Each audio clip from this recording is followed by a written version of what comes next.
Hey, this is Tony here with Salt Strong, and in this video I actually want to challenge you to try either one or all of these three things I'm going to discuss in this video.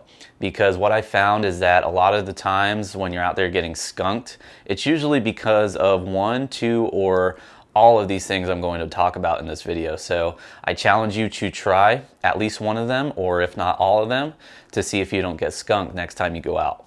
So number one, stop changing your lures out. I see a lot of people make the mistake of constantly changing lures when you're out there on the water, but what it really comes down to is being in the right place at the right time, under the right conditions. Because you can throw whatever you want out there, if the fish are not there or they're not feeding, you're not going to catch any fish. So you really have to stop switching out lures all the time. Get good at mastering one lure. And that one lure should be able to cover either the top, the middle, or the bottom of the water column.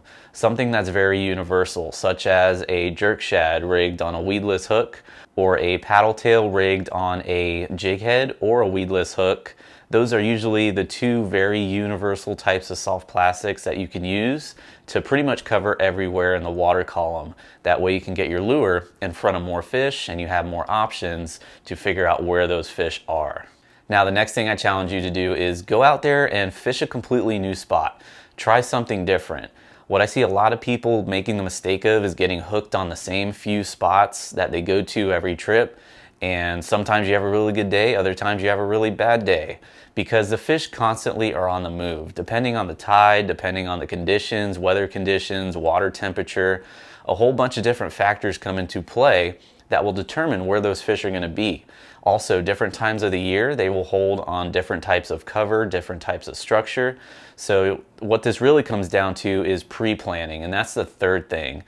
Pre-planning your trip, doing your homework the night before, or even the morning when you get up to go fishing. Get up a little earlier, get online, go look at satellite maps, look at current fishing reports in your area, and call up some friends, talk to people who have been out there on the water so that you know what's going on, especially if you can't get out there all the time. If you can only get out there on the weekends or maybe once a month, you're not going to have a really good understanding of what the fish are doing. And the patterns and the trends are super important when it comes to finding fish. So again, I challenge you to try either one, two, or maybe all three of these things that I discussed in this video to help you avoid getting skunked on your next trip out. Again, number one, stop changing your lures out too much.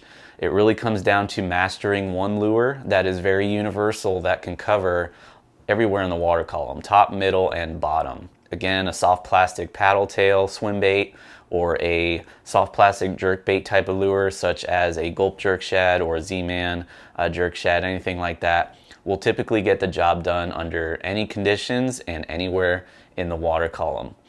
Number two was try a new spot. When you do try new spots and you start catching fish in new spots, it's going to be like a confidence booster.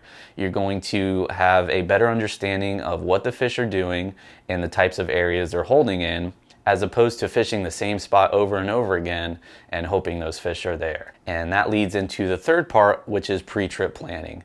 Doing your homework either the night before or the morning of, seeing fishing reports, seeing what's out there, and getting a good understanding of what the fish are doing so that you can find the fish. Now, if you do happen to need help with pre-trip planning, figuring out the trends and the patterns, how to figure out what's biting in your area and how to fish your area, definitely check out our Insider Fishing Club.